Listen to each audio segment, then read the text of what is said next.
Hello, my people. Good day to you, good morning, good afternoon, good evening. Whatever time zone you're listening to this, thank you for tuning in every single day to listen to me on Daily Mind Shift. My name is Michael Ujola from Mindset Transformation Africa, and in today's episode, I want to advise you on how to start your day. All right. Let me anchor today's episode on this statement. Begin each day by completing a simple task, teaching your mind that progress starts with personal responsibility. Begin each day by completing just a simple task. Thereby, you teach your mind that progress starts with personal responsibility. Before the day speaks to you, all right, before messages arrive, before demands come knocking at your door or your door, one small action can decide who is in charge. Not necessarily a big win, not a heroic move, just one simple task completed on purpose. That moment trains your mind to expect progress from itself. All right, so I want you to stay with me. This particular idea will shift how your day listens to you. That is the mind shift for today. Welcome to Daily Mind Shift with Minister Mike. All right, this episode is just about breaking down how momentum really begins, why personal responsibility grows through practice, why the first few minutes of your morning shape how the world treats you for the rest of the day. See, this is not motivation. This is what I call conditioning. This is mind, mental, and personal conditioning. We will start with something practical. See, momentum does not arrive suddenly. All right?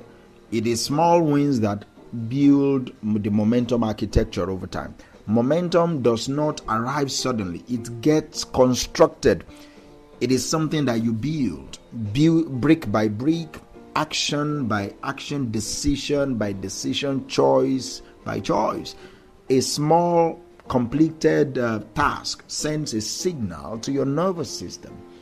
It's telling you, I start things, I finish things, I move myself forward. That's why it's often advised that the moment you wake up, make your bed.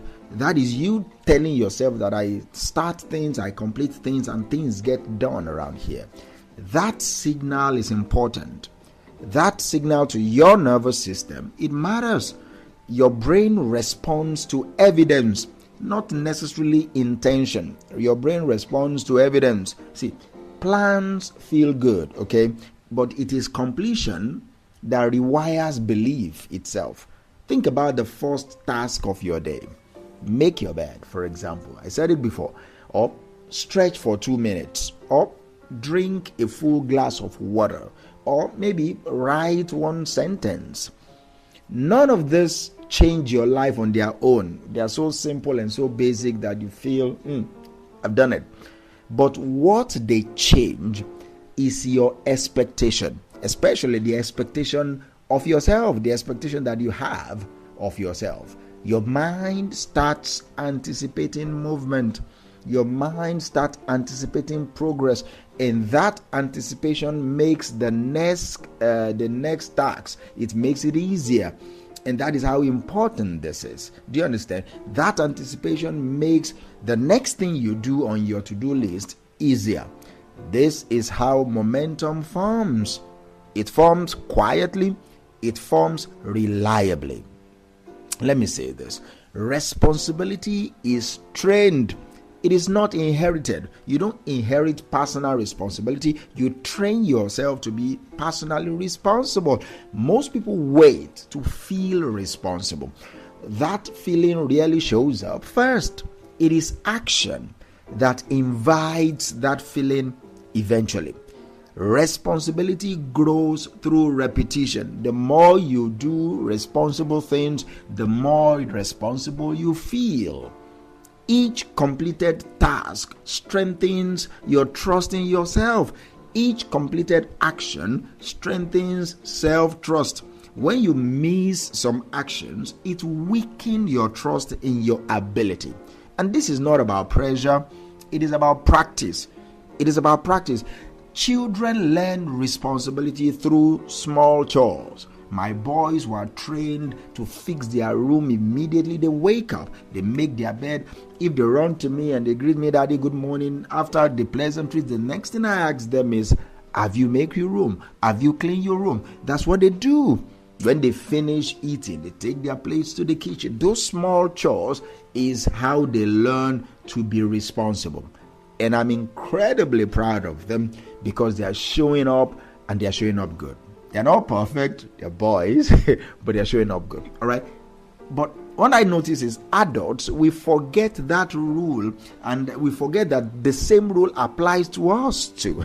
Because now I'm a father, it does not mean that rule doesn't apply to me anymore. It does not excuse me from that. The moment I woke up today, the first thing I did was to make my bed. The moment I woke up today, the first thing I did was to make myself a cup of tea. Do you understand? That is personal responsibility. Arrange my room, prepare for work tomorrow. That is me being personally responsible. And my boys, they see it too. Daddy wakes up, run around the house, do 1 or 2 push-ups. They see that and they learn that. Every morning, you give yourself tools and you send yourself to a training ground. Do you understand me? That is the gift of the morning. Every morning gives you a training ground. When you complete one chosen task, you tell your mind, I can rely on myself. That is exactly what you're telling yourself. When you say, okay, when I wake up, I will do 20 push-ups, and you did it, you are telling yourself, I am somebody that is reliable. I can rely on me. And that belief shapes your behavior every time, and it shapes your behavior all day. Because you've started your day relying on yourself, that means you have a feeling and a mental script that says, I'm a reliable person. I can be relied on. And that particular decision shapes your behavior every single day. You respond faster to tasks. You procrastinate less. You complain less. Not through force or somebody is manipulating you, no, but through familiarity, because it has become your second nature to be fast, to procrastinate less, and to complain less. Do you understand me? That is how you build your life. See, you control what you can before the world controls you. That is why starting your morning well is key. You are priming yourself to control what you can control before the world controls you. See, the day will bring noise. The day will bring requests. The day will bring interruptions. That part is guaranteed. What stays optional is who sets the tone. See, when your first action belongs to you, your day begins anchored on strength and on personal responsibility. But when the first action belongs to someone else, to a mail, to a notification, to a social media app, the day starts reactive. One simple task creates ownership. Then the ownership will stabilize your emotion. It reduces mental clutter. It sharpens your focus. This is not about perfection, my people. It is about priority. You start with what you can control, and then you let that order spread outward. People who feel overwhelmed often skip this step. They hand the first moment of the day, they hand it away. And then before they know it, control sleeps quietly after that. And that is what I'm advising you not to allow happen to you. All right, as we go today, these are the key takeaways I want you to remember. The first one is small completed tasks create momentum that carries forward.